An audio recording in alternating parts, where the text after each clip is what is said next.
నేను అదే రోజు కలెక్టర్ గారితో అదేవిధంగా సిపి గారితో కూడా మాట్లాడడం జరిగింది.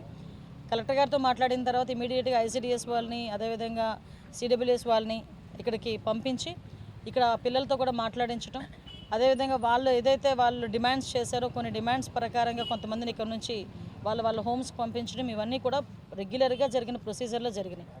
అంటే డే ఫస్ట్ వాళ్ళు ఎప్పుడైతే యాజిటేషన్ చేశారో నా దృష్టి కూడా వచ్చిన వెంటనే ఇమీడియట్గా కలెక్టర్ గారితో మాట్లాడిన తర్వాత సిపి గారితో కూడా మేము మాట్లాడినప్పుడు సిపి గారు కూడా ఒక మాట చెప్పారు. అసలు లోపల వాళ్ళు ఏం జరుగుతుంది క్లియర్గా తెలుసుకోవటానికి ఒక ఉమెన్ పోలీస్ని అదేవిధంగా ఒక ఎంఆర్ఓ గారిని కూడా పంపించి లోపల ఇండివిజువల్గా ఒక్కొక్క పిల్లలతో కూడా మీరు మాట్లాడండి అని చెప్పిన తర్వాత ప్రత్యేకంగా వాళ్ళు కూడా లోపలికి వెళ్ళి ఎంఆర్ఓ గారు అదేవిధంగా లోకల్ పోలీస్ కూడా లోపలికి వెళ్ళి అందరితో కూడా క్లియర్గా మాట్లాడడం జరిగింది.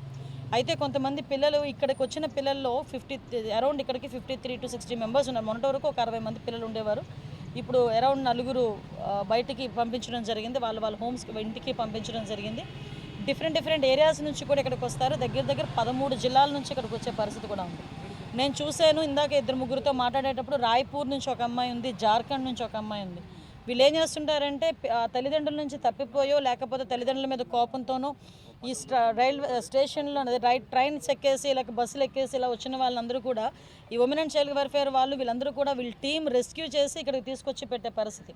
కొంతమంది ఇక్కడికి వచ్చిన తర్వాత కూడా కొన్ని సందర్భాల్లో వాళ్ళ అడ్రస్లు కూడా వాళ్ళు ఎక్స్ప్లెయిన్ చేయలేరు, చెప్పలేరు. కొన్ని సందర్భాల్లో వాళ్ళ పేరెంట్ తాలూకా ఫోన్ నెంబర్స్ కూడా వాళ్ళు మర్చిపోతారు. కొంతమంది చిన్నపిల్లలు కూడా ఉన్నారు.